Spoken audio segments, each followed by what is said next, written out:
The morning they auctioned off everything she owned, Delphine Carter stood at the back of the crowd in Two Rivers, Montana, and watched a man she'd never met buy her mother's sewing table for 40 cents, and she did not let one tear fall where anyone could see it. If this story moves you, do me a favor, subscribe to this channel, follow all the way to the end because the best part comes late, and drop the name of your city in the comments so we can all see how far this story travels. Now let me take you back to where it really began, 3 weeks before that auction, on a cold, bright morning, when Delphine Carter walked 11 miles down the Bitterroot Road with everything she had left tied in a flour sack across her back. She was a big woman, broad through the shoulders and wide through the hips, the kind of body that made men on porches nudge each other and women in church pews lower their voices. She'd carried that body 41 years, and she'd carried the comments longer than she could remember. Too much, her stepmother used to say. You are just too much of everything, girl. Too big and too loud and too stubborn for anybody to ever want. Delphine had learned young to fold those words up small and put them somewhere they couldn't cut her in the daylight. She'd learned to keep her face still. She'd learned that a still face was a kind of armor, and that armor was the only thing nobody could auction off. So she walked the Bitterroot Road with her chin level and her breath steady and her eyes reading the land the way other people read the morning paper. The set of the fence posts, the color of the grass where the water table ran shallow, the lean of the cottonwoods that told her which way the wind came hardest in winter. Land talked. Most people just never learned the language. Delphine had learned it the way she learned everything, alone and the hard way, and without anyone to thank for it. The notice had been 3 lines long, tacked to the board outside the feed store in town. Hand wanted, Halloran Place, room and board, and wages, see Mr. Eli Halloran. Nobody else had taken it. She'd heard the talk. The Halloran Ranch was 800 acres of trouble out past the river, a dead wife and a half-wild boy, and a herd gone thin. A man who'd let the place rot around him since the fever took his Sarah 2 winters back. Nobody wanted to work for a ghost. But Delphine didn't need a place that was easy. She needed a place that was desperate, because desperate was the only kind of place that would look at a woman like her and see hands instead of a body to laugh at. She came up the long rutted drive a little past noon, and the first thing she saw was the cattle, and the first thing she knew, bone deep and certain, was that more than half of them were sick, and the man who owned them didn't know it yet. Eli Halloran came out onto the porch when her shadow fell across his yard. He was a tall, narrow man somewhere past 50, grey coming into a dark beard, and he moved the way old fence wire moves, slow and deliberate, and like every motion cost him something he'd already spent. He looked at her a long moment. He did not look at her the way men usually looked at her, with that flicker of judgment and dismissal she could see coming a county off. He looked at her hands, which were thick and scarred and capable, and then he looked at her boots, which were worn honest, and then he looked at her face. "You're answering the notice," he said. It wasn't a question. "I am," she said. "Carter, Delphine Carter." He nodded slow. "Long walk from town. I've made longer." He looked out past her at the road, at the heat already shimmering off it. Most folks turn around at the gate when they see the state of things. "I'm not most folks," Delphine said, "and I already saw the state of things from the gate. You've got blacklegs starting in that south bunch. Maybe 4 head already, more by week's end if you don't move fast." For the first time, something crossed Eli Halloran's still face. He came down off the porch 1 slow step. "Say that again," he said quietly, and Delphine Carter, who had been told her whole life that she was too much, looked at the one man in Montana who seemed to want to hear more, and said it again, plain. She was right about the cattle. By the time the sun went down, they'd separated out 5 head, showing the first stiff lameness, the heat in the muscle, the swelling she'd pressed her broad scarred hand against, and named before he'd even seen it. Eli Halloran didn't say much. He moved when she told him to move, and he listened when she told him what she needed. The vaccine from the vet 2 towns over, the sick ones penned away from the well stock, the dead ones she found at first light, burned and not buried, because blackleg lived in the ground, and a buried carcass would poison that pasture for years. He listened to a woman tell him about his own land, and he did not flinch from it. That was the first thing Delphine noticed about him, and filed away in the careful place where she kept the things that mattered. The second thing she noticed was the boy. He came out of the barn around supper time, 8 or 9 years old, dark-eyed and watchful, hanging back by the corner of the building, with the particular stillness of a child who has learned that being noticed is dangerous. Eli's boy, Sarah's boy. He watched Delphine the whole evening and said not one word, and when she set out a plate for him on the porch step and then turned her back so he wouldn't have to be looked at while he ate, she heard the plate scrape and empty, and she understood that child better than she'd understood anyone in a long while. His name was Caleb, and he hadn't spoken more than 10 words at a stretch since his mother died. Delphine learned this the way she learned everything at the Halloran place that first week, by watching, by keeping still, by letting the truth come to her instead of chasing it down. She learned that Eli paid a man named Royce Tucker to run his cattle to market, and that Royce Tucker was cheating him blind. She learned that the ranch carried a debt down at the Two Rivers Bank, a note that came due at the end of the season, and that the man who held that note was the same man who'd been quietly buying up every failing spread along the Bitterroot for 10 cents on the dollar. She learned the boy slept in the barn loft more nights than in the house, because the house still smelled like his mother. She learned that Eli Halloran got quieter the angrier he got, so quiet that on the worst days he barely spoke at all, and that his grief sat on him like a wet coat he didn't know how to take off. And she learned, fixing the busted pump in the home pasture on her 4th day with a competence that made the old hired man Wallace stop dead and stare, that this ruined place could be saved. The water was there.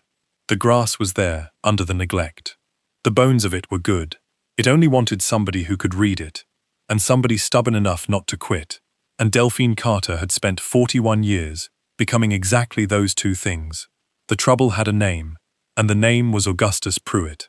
He came calling on Delphine's second week, rolling up the drive in a buggy with brass fittings, a smiling, soft-handed man in a good coat who held the banknote on half the valley. He climbed down and looked around the Halloran yard the way a man looks at something he's already decided he owns. "Eli," he said, warm as Sunday, "you're looking thin, friend. This place is looking thin."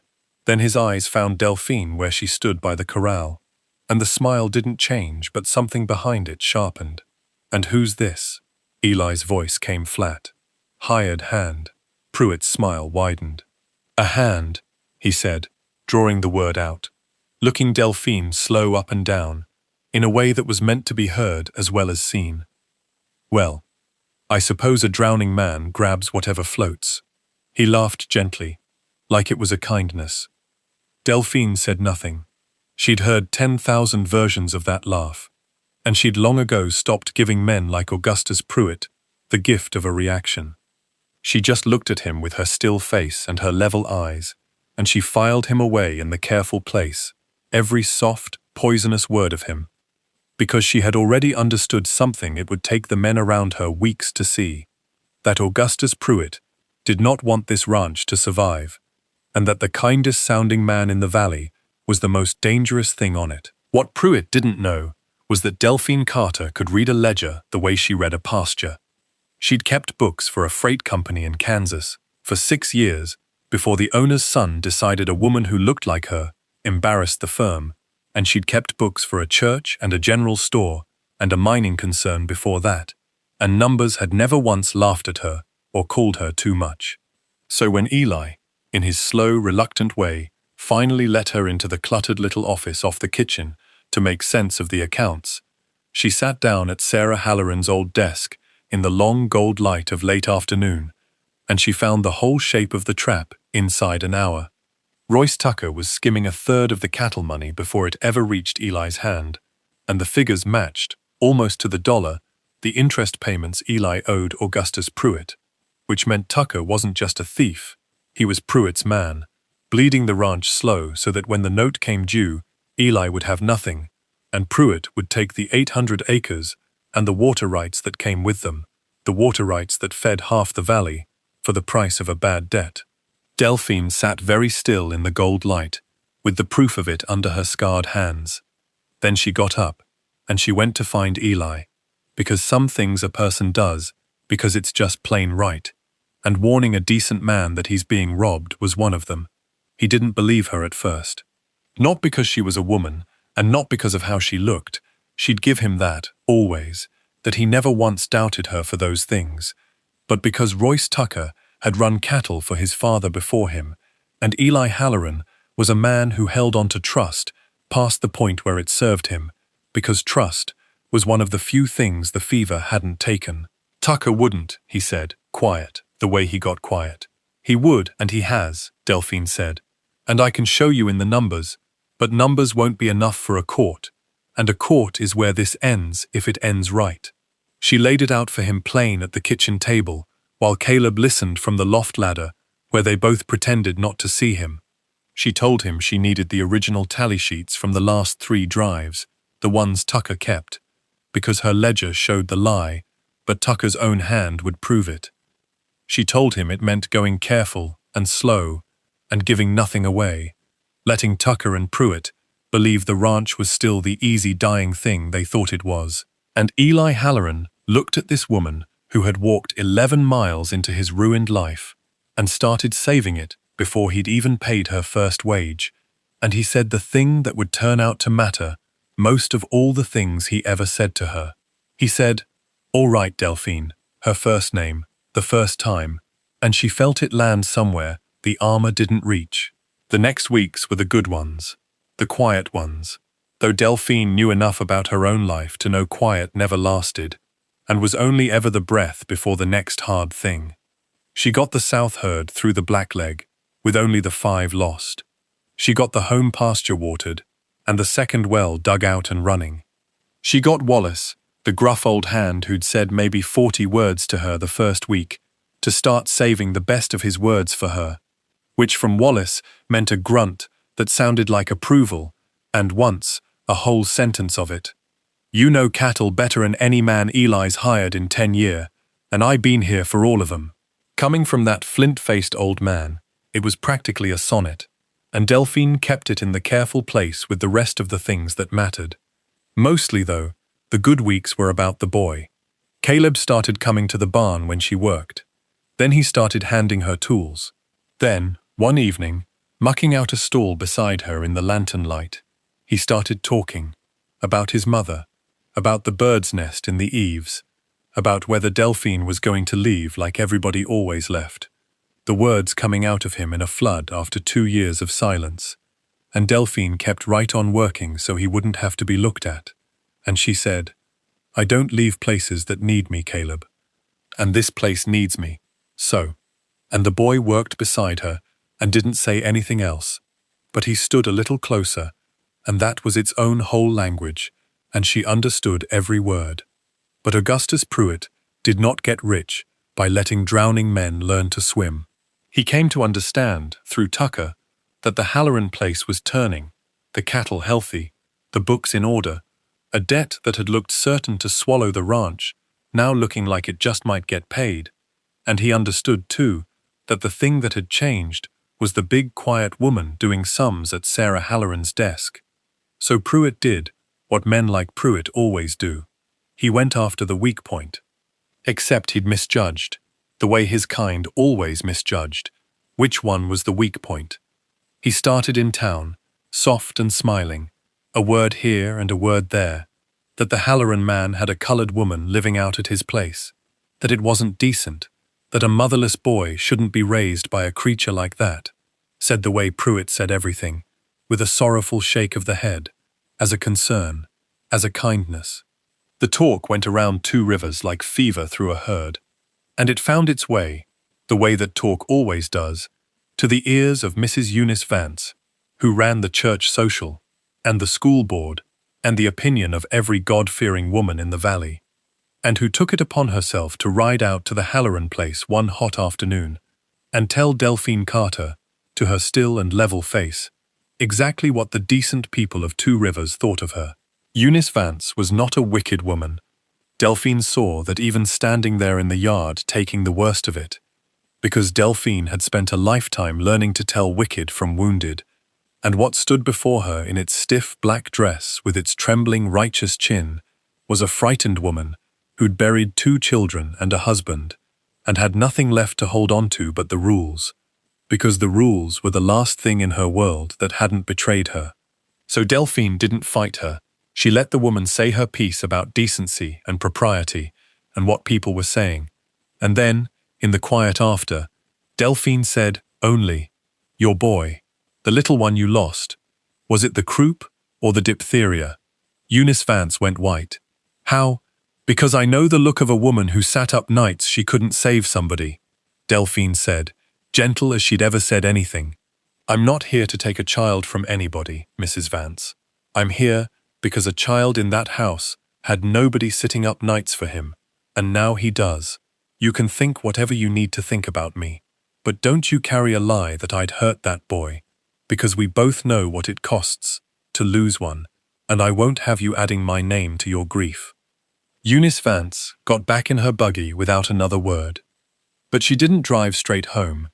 She sat at the end of the drive a long while, and Delphine, watching from the porch, understood that something had moved in the woman that wouldn't move back.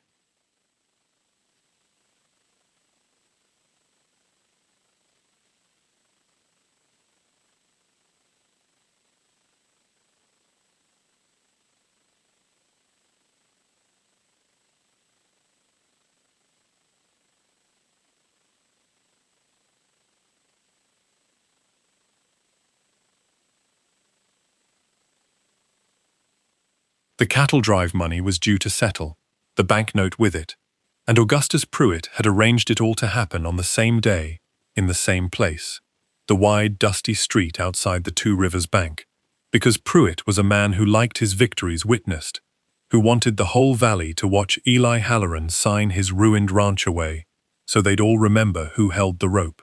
Tucker brought the cattle tally, the false one, showing barely enough sold to cover half the note.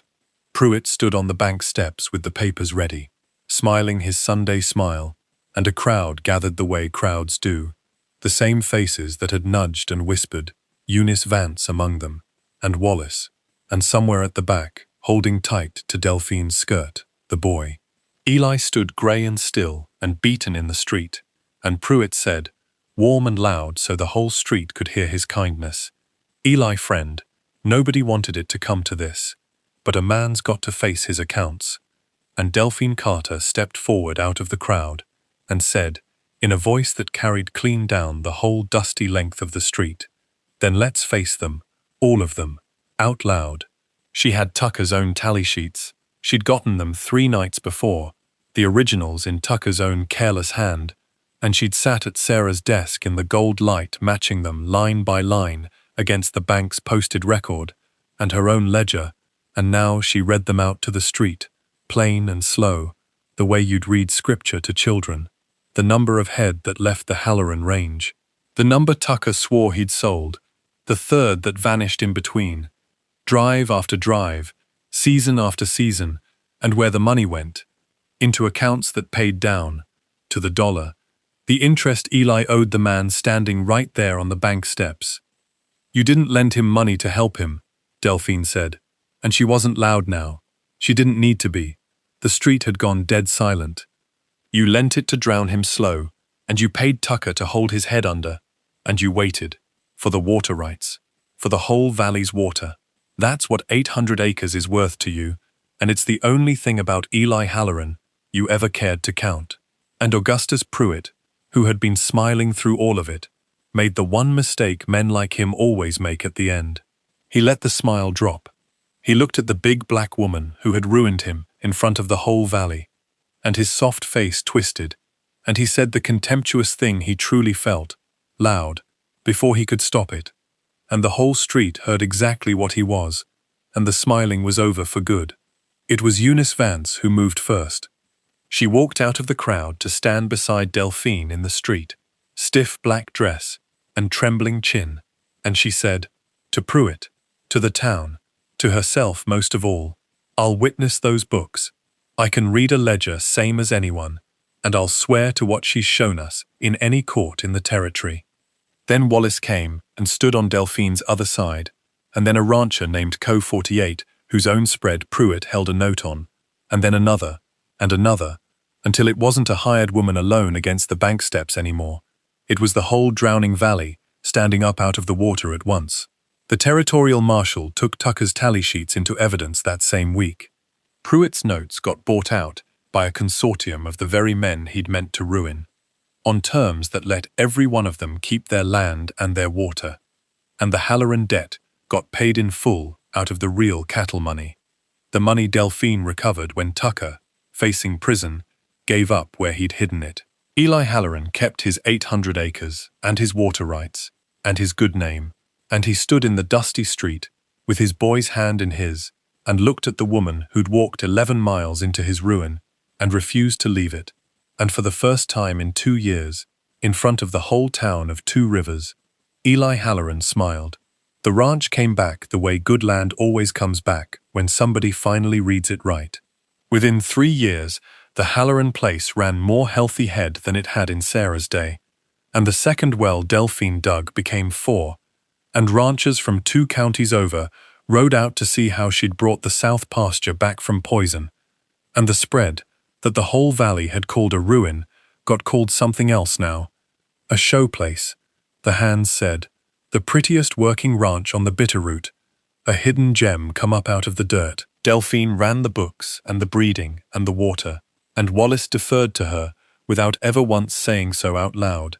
And Eunice Vance came to Sunday dinner and taught Caleb his letters, and never spoke of decency again because she'd learned what it actually meant. Caleb grew tall and easy, and talked enough for 3 boys, and called Delphine by no particular name at all, just turned to her for everything the way you turn to True North, which was the only name that mattered. Eli was a slow man, and grief had made him slower, and Delphine had spent a lifetime expecting to be discarded, so the two of them took the long way around to each other, the way careful people do, through seasons of working side by side, through 1,000 small kindnesses neither one announced. But there came an evening in the 4th autumn, the home pasture gone gold under a late sun, the two of them leaning on the new fence watching the healthy herd, when Eli Halloran said, in his quiet, plain way, the most words she'd ever heard him string together at once. He said his Sarah had been the love of his young life, and he'd thought that was the only love a man got, the one. He said he'd been wrong.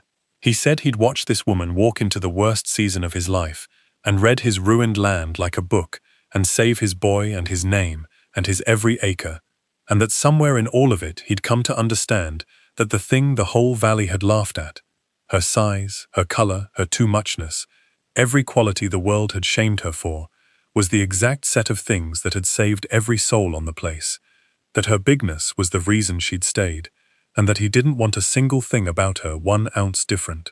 "I'm not asking you to be mine," he said, careful, plain, the gold light long across both their faces. "I watched a man try to own this valley, and I'd sooner die than be him. I'm asking if you'd stay, on your own terms, books in your name same as mine, land in your name. The boy already thinks the sun comes up because you tell it to. Stay because you choose it, not because anybody made you." And Delphine Carter, who had been told her whole life that she was too much and not enough, who had folded 10,000 cruel words up small and carried them across 100 hard miles, stood in the long gold light beside a decent, quiet man on land she had brought back from the dead, and she felt the armor come off all the way at last, and she did not need it anymore, and she was not too much, and she was not too little, and she was exactly, finally, enough. She thought of her mother's sewing table sold for 40 cents. She thought of the 11 miles. She thought of every porch and every pew and every laugh. And then she let all of it go, the way you let go of water you don't need to carry anymore. And she turned to Eli Halloran in the gold light, and she gave him the only answer that had ever been true, the answer she'd been walking toward her whole long life, without knowing the road led here. "Yes," she said. "Just that. Yes."